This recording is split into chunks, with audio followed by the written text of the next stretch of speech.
Today we're going to build the file that we need to do the teaser video that we made earlier.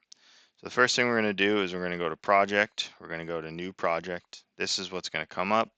Company, user, project name. We can call this Profinet test. We can hit OK. Now this is our configuration. We're going to start with an M1S COM. My firmware is a bit older, so we're going to do the 8 to 9. And then we're going to do it over Profinet. This is where you're going to set up the network parameters. So these remember from all your other projects. So this is what we had earlier. We're at 10.10.10.3, and then we've called it this station name. In here, you can also enable analog and speed data. So if you did have an analog card or you did have an encoder card, in order to send that data over the field bus, you have to actually enable it. We don't have either of those, so today we're not going to do that.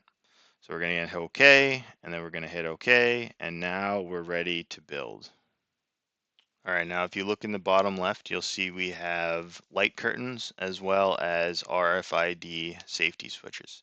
So the first thing we're going to do is set up the light curtain. So we're going to drag this light curtain block in. We're going to zoom in a little bit so maybe you guys can see. And then what we're going to do is we're going to tag the inputs first from over here on the right, and we know that this one is input 1, and then it automatically brings in input 2. The second thing that we're going to set up is the RFID safety switches. So we go to this RFID tab, we can drag this one in, and then we're going to set this up to be input number 3, which is going to be 19 and 20.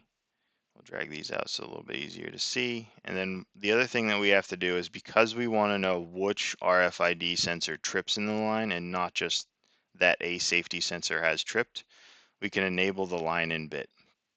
And what that does is it brings the serial data into the controller so that we can see, basically just see which safety sensor has tripped. So now we have our inputs. We could also do a field bus input, which was in the video. So if we do that, we can do a field bus input. It's a non-safe input, but it does work, and the software is going to let us know about that. Now, in order to set the field bus input, we're going to pick which bit. So basically, you get 8 bytes of data for input and 8 bytes of data for output, and they're all just bits. So you can't send analog values or any data values. You can only send bits. So remember that when you're doing your programming. Now what we're going to do is we're going to bring all of these particular items into an AND block. Now we're going to need 3 inputs, obviously. So we're going to switch this from 2 inputs to 3 inputs. Then we're going to attach our light curtains. Then we're going to attach our RFID sensor. And then we're going to attach our field bus input. And we're actually going to negate this. So if we right click on this, we can negate that signal. So now that we've got that set up, we're going to work on the outputs. So we're going out to, say, a motor. We don't have anything hooked up at the moment, but we could. And what we're going to do is we're going to go to this OSSD output block. Now, if we connect this to this, and then we change this from an output of a single to a double, then we can set our outputs here, and it automatically picks the second one in the line. And then we're just going to do a little bit of a status bit just so that you guys can see how that works. So we're going to use the NOT, and we're going to put that in here, and we're going to connect it here. And then we're going to grab the status output, which is here. And then we can set the status to be just the first status output. So that's just a digital output on the front of the controller. And then we're actually going to set up a field bus output as well. So same thing as the field bus input, it's a bit out. So we're able to send bits. So I'm going to say that when this system goes high, to make this bit true. So if we come out of the NOT into the status, and then we come out of the NOT into bit 0, we now have the completed program that we need to put in the controller to do the Profinet comms. All right, now that we have the logic set up, let's go ahead and send it to the controller. So the first thing we need to do is actually connect to the controller. So we're going to go to connection. In Reer World, the password is SafePass in all capital letters. Once we're connected, we'll see down here on the bottom right will change. You can actually see that module connected, Mosaic M1S, Ethernet with the protocol choice of Profinet. So now we're going to go ahead and send this new configuration to the controller. It's going to let us know that our OSSD1 here is connected to a non-safe input, which is fine for our testing. So we'll just go ahead and send the configuration. So it's going to write the configuration, and then it's going to save the configuration, and then it's going to restart the controller here in a second. And once it restarts the controller, we should be able to go into monitoring mode, which is this little graphical sine wave symbol here. You can also do it here in graphical monitor. It's going to ask you for the password again.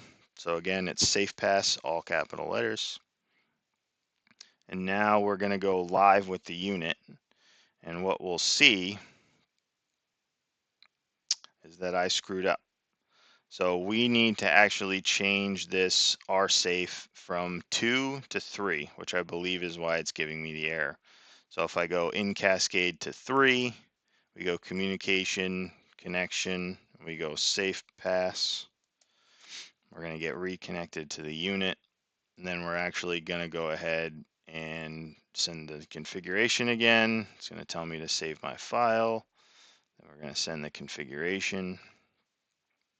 Again, we're getting this warning about the OSSD input not being a safe input.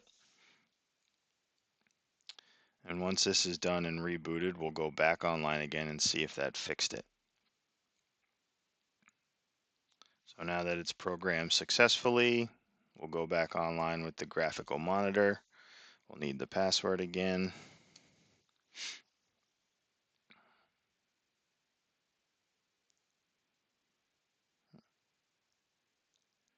And now we are online. And if you notice down here, we now have no more question marks. We actually have the actual gate status.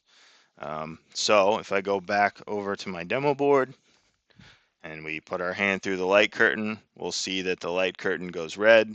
I can pull my hand out, the light curtain goes green.